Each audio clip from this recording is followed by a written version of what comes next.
थोडं राहिलं. याच्याकरता मात्र ते नम्राचे दगड असतात, नाही तर त्या रस्त्याला लागलं मध्ये पोचणारच. तुम्ही हे करत असताना तुम्हाला अनुभव येणारच, हा 100% अनुभव येणारच. पण त्याच्याकरता मात्र काही कृती पाहिजे.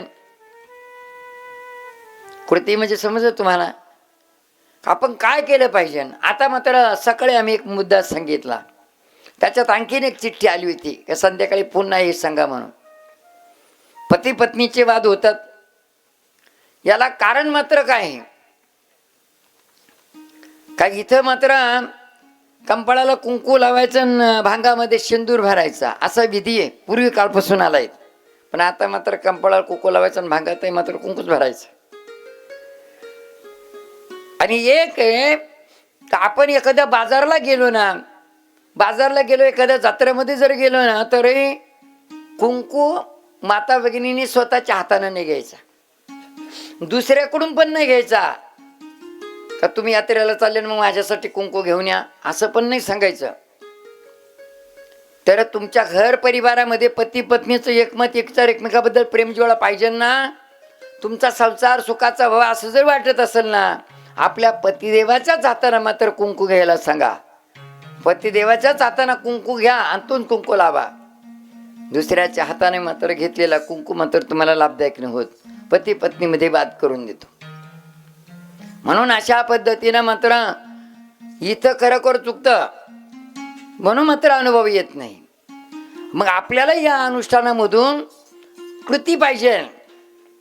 कृती समजली ना तुम्हाला? आता आपण काय चुकतो हे समजलं पाहिजे ना आपल्याला, तेव्हा तर संसार सुखाचा होईल. बऱ्याचशा मात्र माता भगिनी स्वतः हात मात्र कुंकाची डबी घेतात, जत्रेमध्ये बाजारामध्ये स्वतः नाही घ्यायचं. तुमचा कुंकू घेण्याचा अधिकार नाही, कुंकू लावण्याचा अधिकार आहे फक्त. तुम्हाला कुंकू घेण्याचा अधिकार नाही, कुंकू लावण्याचा अधिकार आहे. आणि भाऊ दादांना म्हणजे आपल्या पतिदेवाला कुंकू देण्याचा अधिकार आहे. कुंकू त्यांच्या हाताने लावलं ना म्हणून कुंकू देण्याचा अधिकार आहे. म्हणून आपला कुंकू बळकट राहिला, चांगल्या पद्धतीचं यश राहील, चांगल्या पद्धतीचं आरोग्य राहील आणि जास्तीत जास्त दिवस मात्र जीवन मिळन, म्हणजे आयुष्य मर्यादा मिळन. हे मात्र सीतामाईंनी सांगितलं हनुमंतरायाला. कमी जे भांगात कुंकू भरीत त्याचं कारण आहे. म्हणून याच्याकरता मात्र सांगितलं की आपल्या या अनुष्ठानाच्या निमित्ताने हे कीर्तन नाही, हे प्रवचन नाही, हे मार्गदर्शन आहे, आपण चुकतो काय हे कळलं पाहिजे ना आपल्याला. बऱ्याच वेळा मात्र आपण सांगत असतो, साखर पडली का मुंग्या तिथं आपाप येतात. साखर पडली का मुंग्या तिथं आपाप येतात का आमंत्रण द्यायला जावं लागतं मुंग्यांना? आपाप येतात. तुमच्या जीवनातला अनुभव आहे, जेवताना, वाढताना, लहान मुलं जेवताना जेव्हा खरकट पडतं ना, त्या ठिकाणी माशांना आमंत्रण द्यावं लागतं का? माश्या पण आपाप येतात. साखरीपाशी मुंग्या आणि घाणीपाशी माश्या आपाप येतात. तशा पद्धतीनं तुमच्या कृतीतून तुमचे आचार विचार जर देवाला मान्य होईल अशा पद्धतीनं, देवाला आवडेल अशा पद्धतीनं जर असले ना, देवाच्या शक्तीला शोधायची गरज नाही. देवाची शक्ती तुम्हाला शोधत देईल. आणि देवाला न आवडणार विरुद्ध जर असलं तर आसुरी शक्तीला पण आमंत्रण द्यायची गरज नाही. म्हणून मात्र देवाला जे आवडेल ते करा. आपल्याला आवडेल ते नाही, देवाला आवडेल ते करा. आवड देवासी ऐका तो प्रकार, आवड देवासी ऐका तो प्रकार, आवड देवासी ऐका तो प्रकार, आवड देवासी ऐका तो प्रकार. नामाचा उच्चार रात्रंदिवस, नामाचा विचार रात्रंदिवस,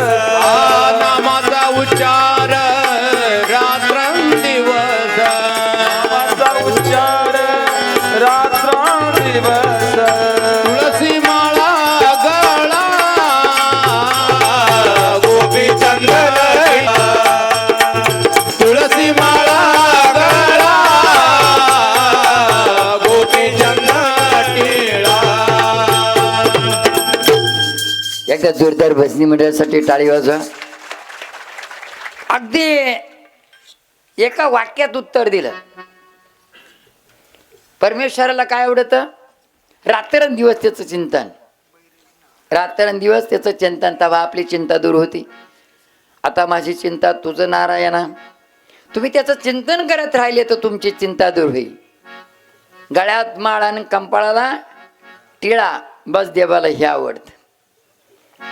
आता तुमचं काम करून सुद्धा, सगळं काम करून या गोष्टी करणं सोपं आहे का नाही?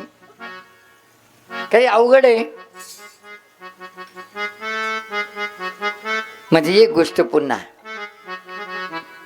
जेव्हा चांगले डागडागिने घालून मात्र आपण जेव्हा मात्र चालतो ना, त्या टायमाला कोणाचं लक्ष राहतं आपल्याकडं?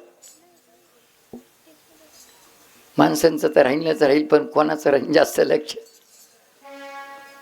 हा, अनुष्ठानवाले बोलू नका. चांगले डागडागिने घालून गेल्यावर